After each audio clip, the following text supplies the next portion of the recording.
সংসারে সব থেকে ভয়ানক এবং গভীর অন্ধকার কোনটা?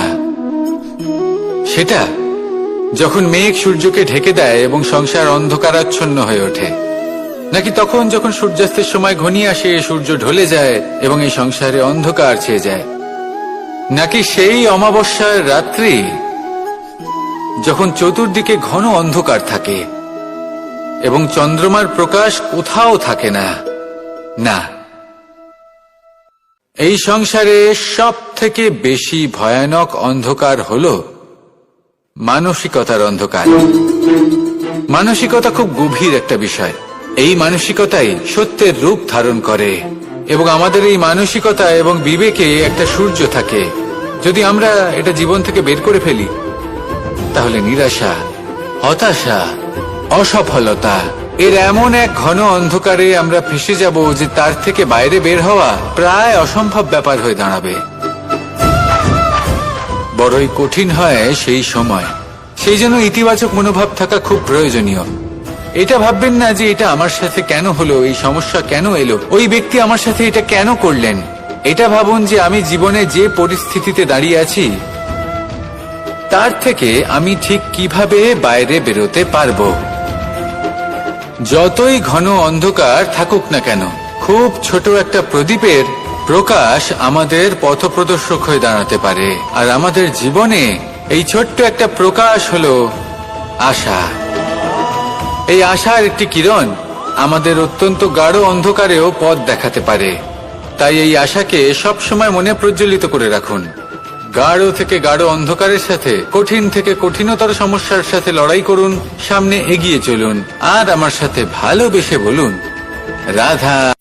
এই সংসারে এমন কোন আবেগ আছে যা সবসময় কটু বলে মনে হয়, কিন্তু সবার শেষে এটি সব থেকে বেশি মধুর উপলব্ধি প্রদান করে, সব থেকে বেশি মধুর অনুভূতি প্রদান করে। উত্তর পেলেন? পেলেন না? আপনাকে একটা উদাহরণ দিই।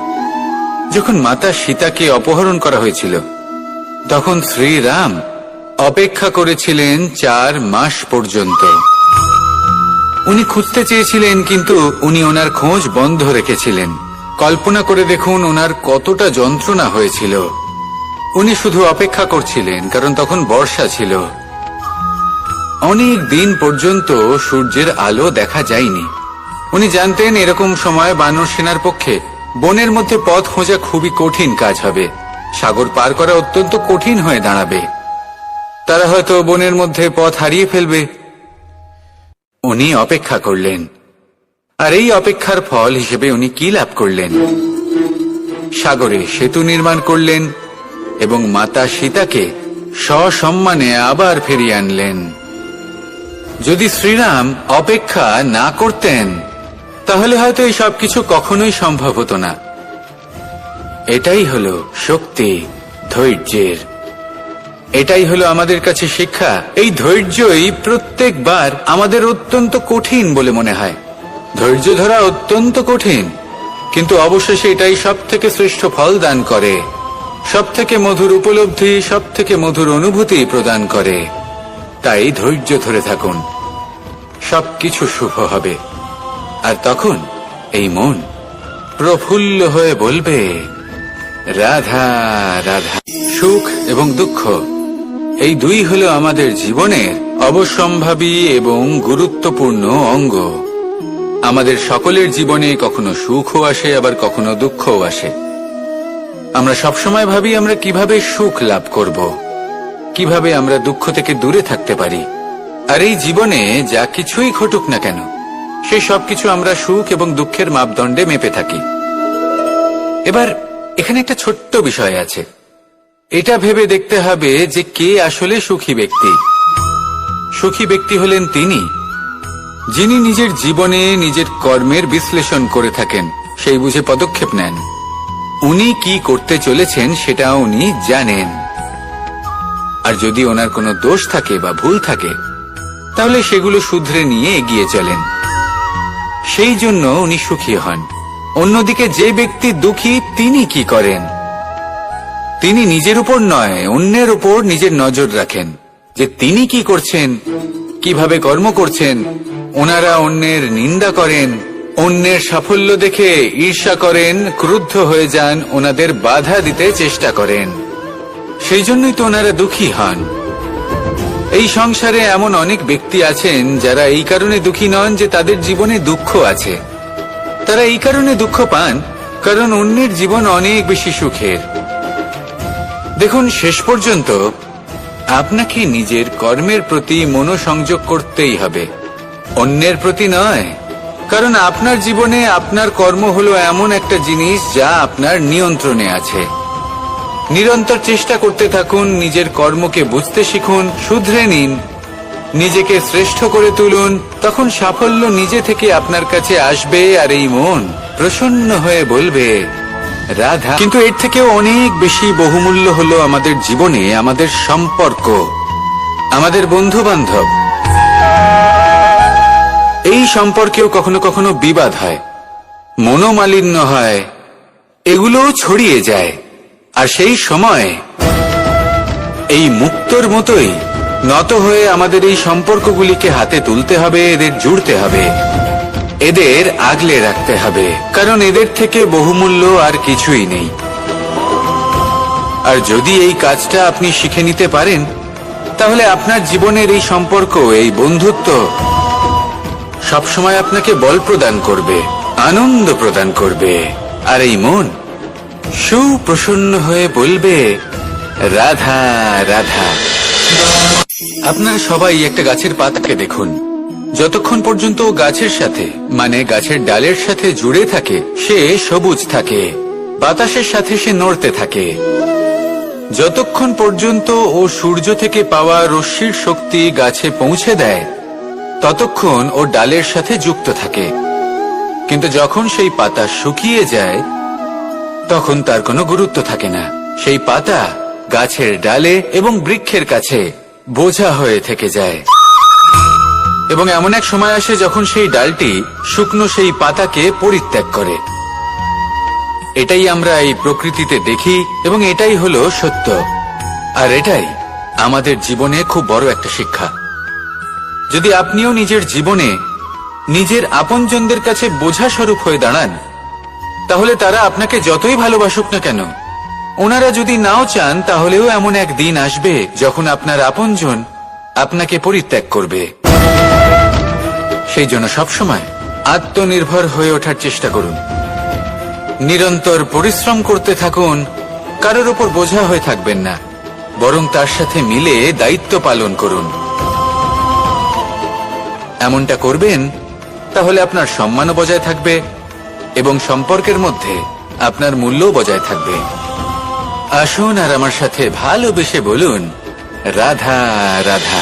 আমাদের মধ্যে এমন অনেক মানুষ আছেন যারা বই পড়তে পছন্দ করেন, অনেক মানুষ আছেন যারা ভিন্ন ভিন্ন রকমের কাহিনী পড়েন। এবার পড়তে পড়তে মাঝে এমন একটা অধ্যায় অবশ্যই আসে যা আমাদের হৃদয় স্পর্শ করে যায়। আমরা হৃদয় যন্ত্রণা অনুভব করি, তাও আমরা সেই কাহিনী শেষ পর্যন্ত পড়ি এবং তখন আমরা বুঝতে পারি যে সেই যন্ত্রণাময় অধ্যায়টি কেন এসেছিল, তার থেকে আমরা কি শিক্ষা পেলাম এবং আমরা অবশেষে লক্ষ্যেও পৌঁছলাম। কিন্তু যদি সেই যন্ত্রণাদায়ক অধ্যায়টিতে আপনি থেমে যান, আপনি যদি এটা ভাবেন যে আমি আর পড়তে পারবো না, তাহলে আপনি জানতেও পারবেন না যে পরবর্তীতে কি হতে চলেছে।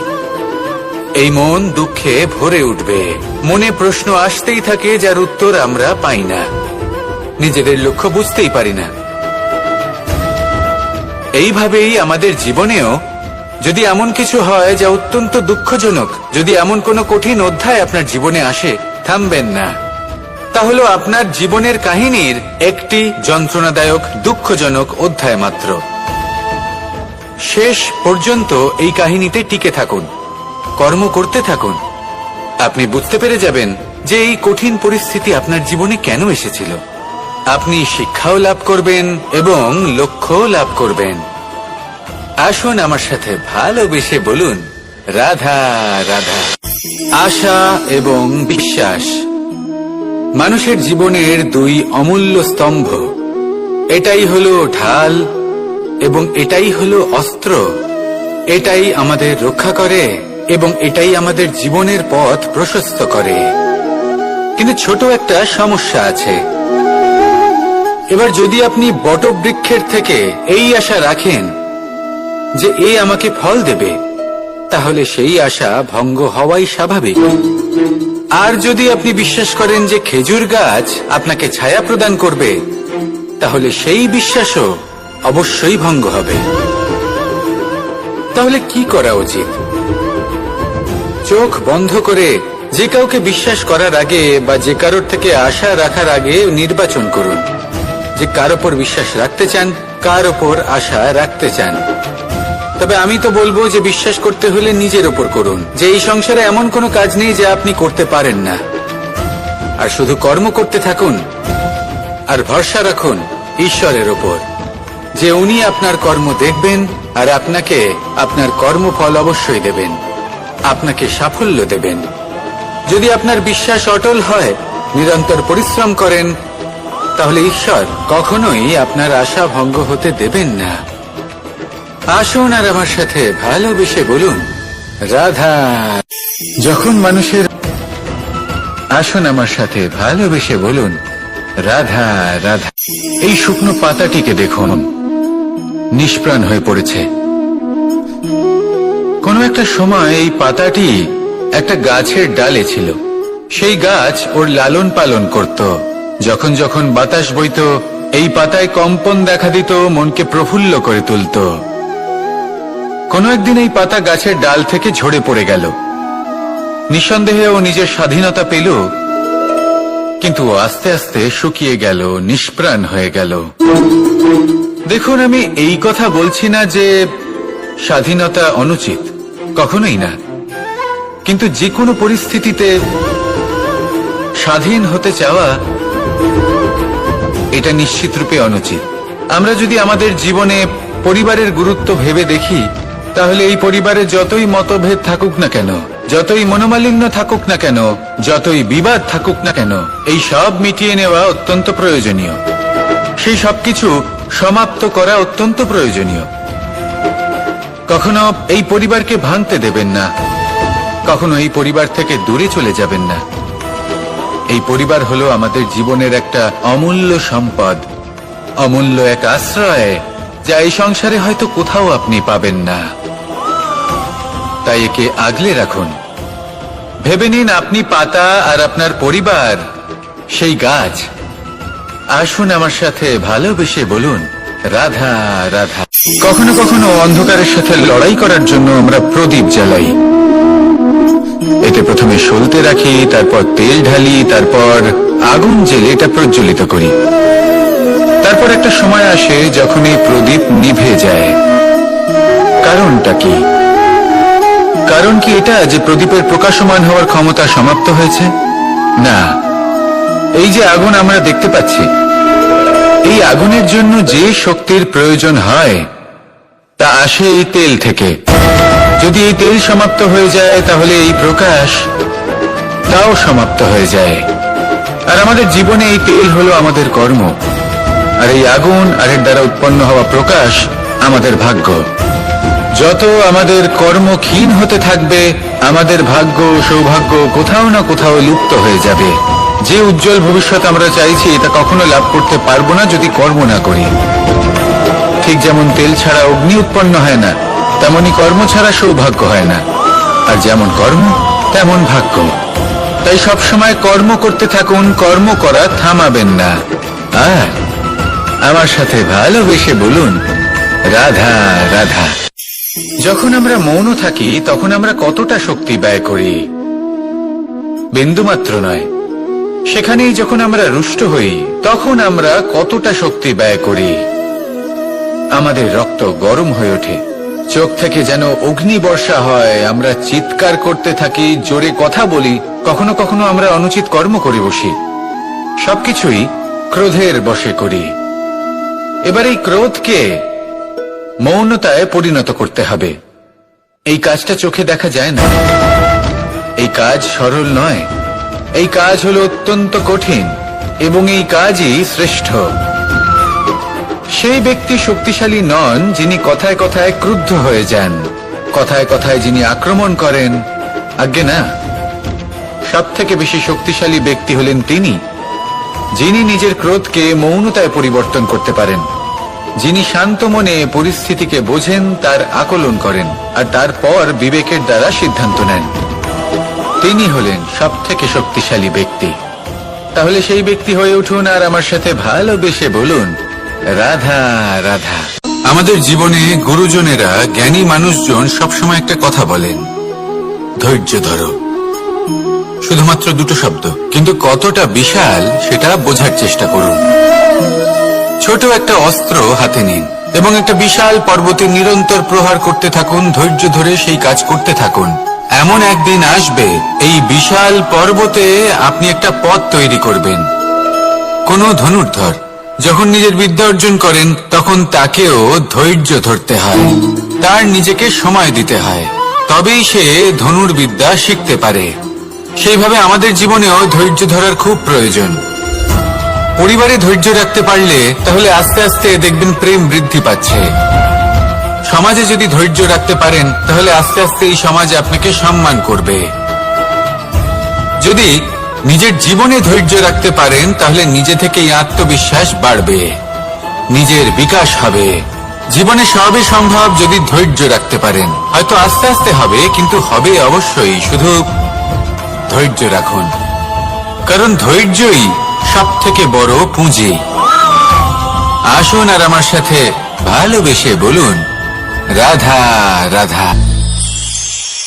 আমাদের জীবনে যখনই আমরা কোনো বড় দায়িত্বের সম্মুখীন হই তখন আমরা তার থেকে দূরে পালাই আর এই অজুহাত দিই যে না না, এত বেশি ভার বহন করার যোগ্যতা আমার নেই, আমি করতেই পারবো না।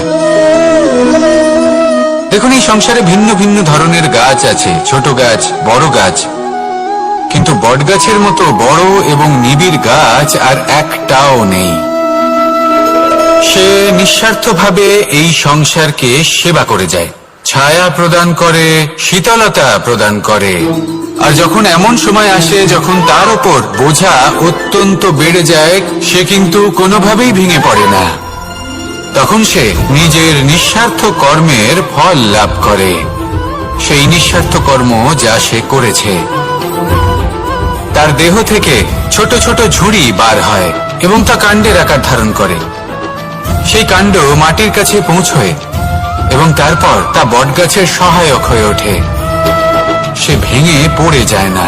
এইভাবে আপনিও জীবনে নিঃস্বার্থভাবে সবার সেবা করুন, ভালোবাসুন, সবাইকে সাহায্য করুন। যেদিন আপনার ওপর বোঝা অত্যন্ত বেড়ে যাবে সেদিন এই সব মানুষ আপনাকে সাহায্য করার জন্য আসবেন, আপনার শক্তি হয়ে উঠবেন, আর আপনি বটগাছের মতোই মহান এবং বিশাল হয়ে উঠবেন।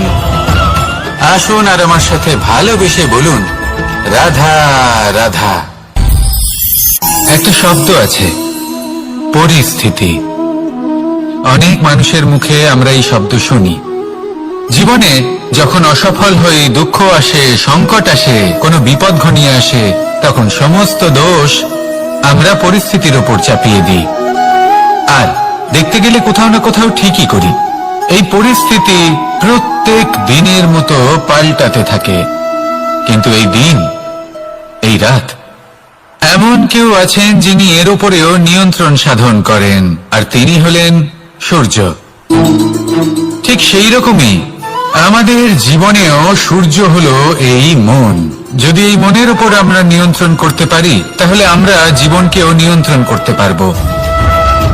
প্রথমে এই মনের রাজা হয়ে উঠতে হবে। তাই মনে রাখবেন, যদি মন দুর্বল হয় তাহলে পরিস্থিতি আমাদের সমস্যা বলে মনে হবে। এই মন যদি স্থির হয়, পরিস্থিতি প্রতিস্পর্ধা বলে মনে হবে। আর এই মন যদি শক্তিশালী হয়ে ওঠে তাহলে যে কোনো পরিস্থিতি আপনার কাছে একটা সুযোগ মাত্র, এমন এক সুযোগ যাতে অগ্রসর হয়ে আপনি মহান হয়ে উঠতে পারেন। এই মনের শক্তির বৃদ্ধি ঘটান, মহান হয়ে উঠুন, আর আমার সাথে ভালোবেসে বলুন, রাধা রাধা। খুব সুন্দর একটা কাহিনী আছে। একবার এক ব্যক্তি নিজের অসফলতার জন্য ত্রস্ত হয়ে সময় দেবতার তপস্যা করতে বসলেন। উনি তপস্যা করলেন এবং সময় দেবতা প্রসন্ন হলেন। মানুষের রূপ ধারণ করে ওনার সামনে প্রকট হলেন। এবার সেই ব্যক্তি ওনাকে জিজ্ঞেস করলেন যে কি এমন আছে যার জন্য আপনি বারবার জয়ী হন আর আমি চিরকাল পরাজিত হয়ে থাকি? কেন এত পরিশ্রম করা সত্ত্বেও আমি সাফল্য লাভ করতে পারি না? তখন সময় দেবতা উত্তর দিলেন যে দিন হোক বা রাত, ঝড় হোক বা ভূমিকম্প, রোদ হোক বা বৃষ্টি হোক, সময়ের সূত্রপাত হোক বা প্রলয়, আমি থামি না, আমি চলতেই থাকি। আর সেই জন্য যিনি থেমে যান তিনি পরাজিত হন আর আমি জয়ী হই। এটাই আমাদের শিখতে হবে। জীবনে সবসময় চলতে থাকুন, কখনো থামবেন না। হ্যাঁ, কিছুক্ষণের জন্য বিরতি নিতে পারেন, বিশ্রাম করার জন্য, নিজেকে আরো সশক্ত করে তোলার জন্য, কিন্তু থেমে যাবেন না। নিরন্তর কর্ম করতে থাকুন, পরিশ্রম করতে থাকুন, তবেই এই সংসার আপনাকে মনে রাখবে। আসুন আমার সাথে ভালোবেসে বলুন রাধা রাধা। মানুষ তার জীবনে দুই ধরনের পরিস্থিতিকে খুব ভয় পায়। এক, কোনো কারণবশত কারোর সামনে নত হওয়া। দুই, কোনো কারণে নিজের চরিত্র থেকে, নিজের মূল্যবোধ থেকে বিচ্যুত হওয়া। এবার কেন হয় এরকম যে কথায় কথায় কারোর সামনে নত হতে হয়? কেন বারংবার নিজের চরিত্র থেকে চ্যুত হতে হয়? এরকম কেন হয়? এটা তখনই হয় যখন আমাদের শিক্ষা এবং মূল্যবোধের অভাব থাকে। যদি মানুষের মধ্যে প্রকৃত শিক্ষা থাকে তাহলে এই সংসারে কোনো সময় এবং কারোর সামনেই নত হওয়ার কোনো প্রয়োজন নেই।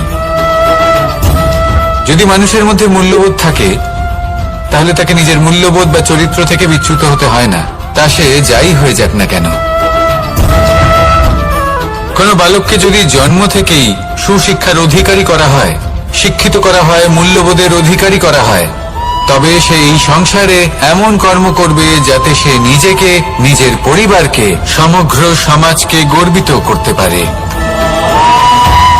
শিক্ষা লাভ করুন, মূল্যবোধ লাভ করুন এবং আমার সাথে ভালোবেসে বলুন রাধা রাধা।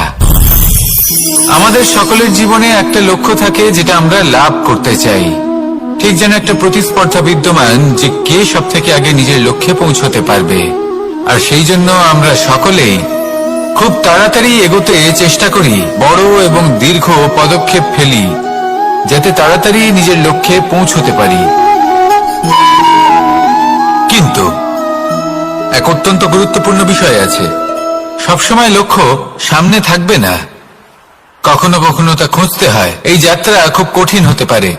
আর ঠিক এই কারণেই সবসময় দ্রুত গতিতে চলা বা তাড়াতাড়ি পথে চলা সেটা আবশ্যক নয়। তার থেকেও বেশি গুরুত্বপূর্ণ হলো ভেবেচিন্তে তারপর পথ চলা। যদি ভেবেচিন্তে পদক্ষেপ ফেলেন, চলতে পারেন, তাহলে সেটাই সর্বশ্রেষ্ঠ পদক্ষেপ।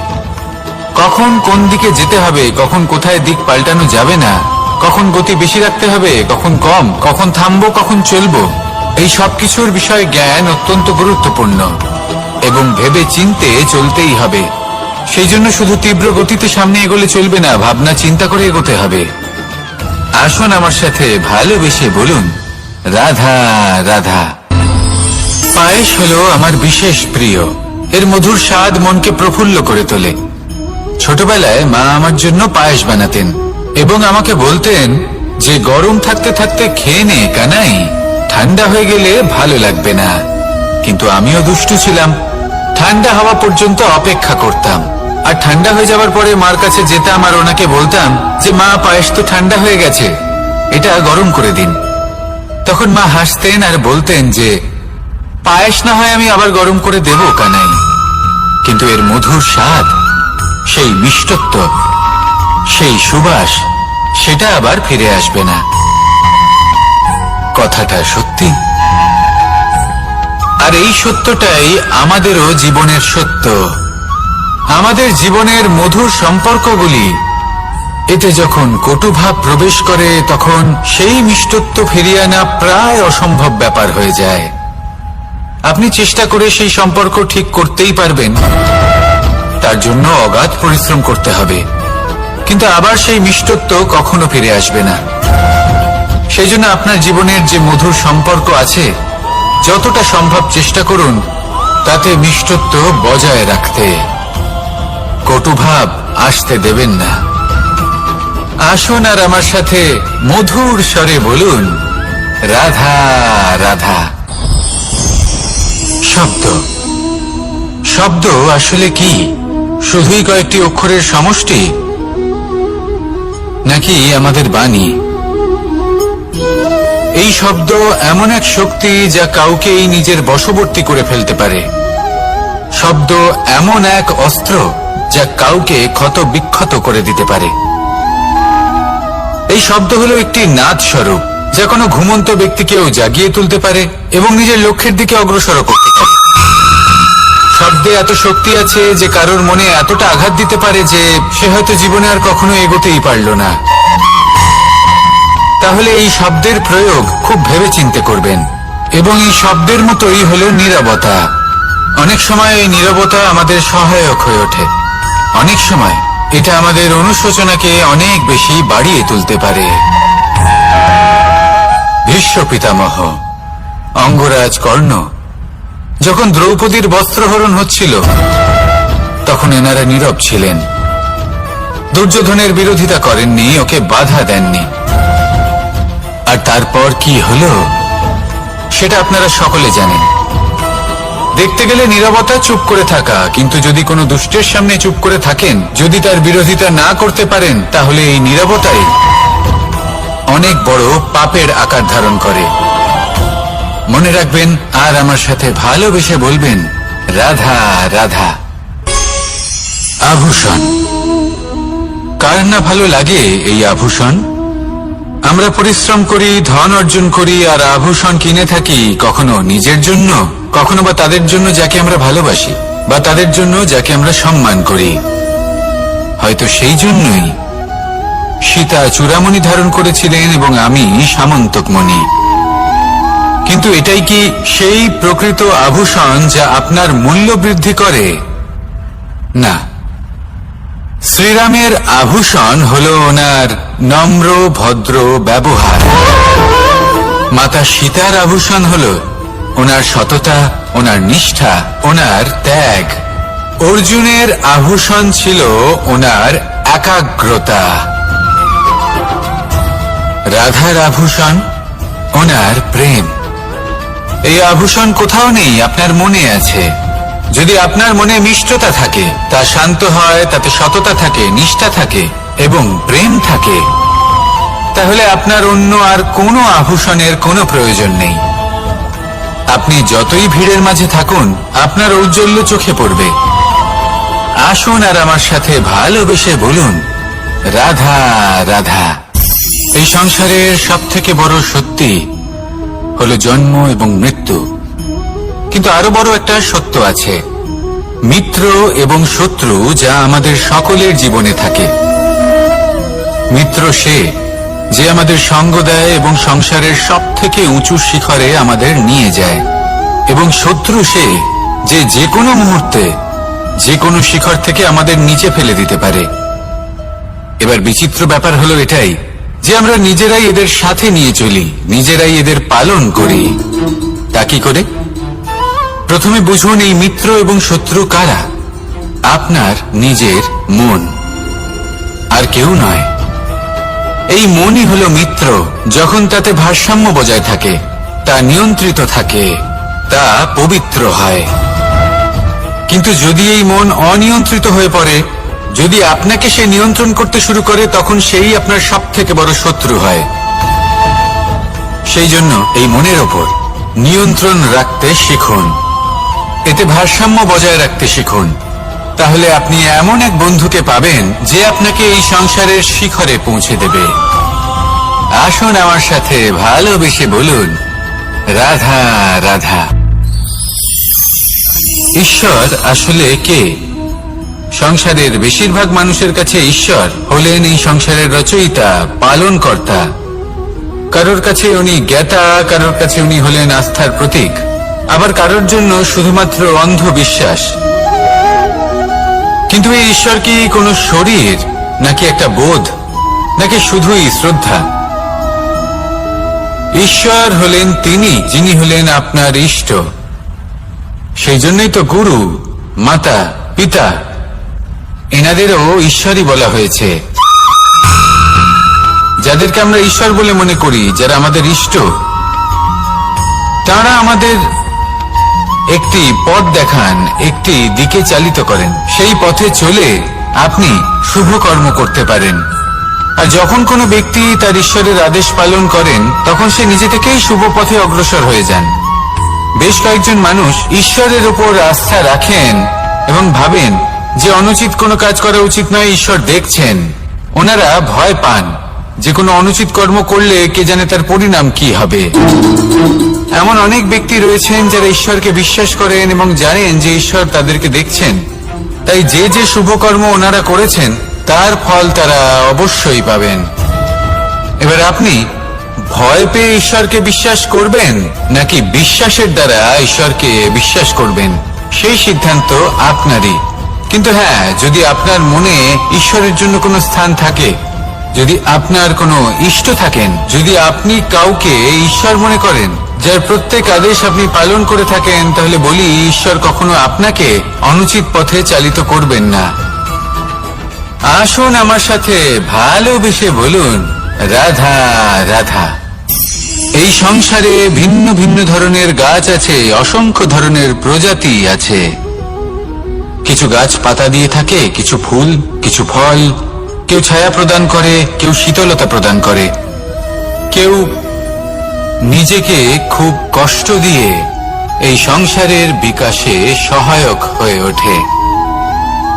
কিন্তু এই সবার মধ্যে একটা বিষয় কিন্তু সমান, এরা প্রত্যেকেই পাতা ছাড়া, ফুল ছাড়া, ফল ছাড়া জীবিত থাকতেই পারে, কিন্তু কোনো বৃক্ষই শিকড় ছাড়া বেঁচে থাকতেই পারে না। এটাই হলো রাধার। ঠিক সেইভাবেই আমাদের জীবনে শক্তি হোক, ধন হোক বা সাফল্য হোক, আমাদের বা আমাদের পরিবারের প্রসন্নতাই হোক, এই সব কিছুর আধার হলো, সবকিছুর মূল হলো পরিশ্রম। তাই জীবনে চিরকাল পরিশ্রম করতে থাকুন।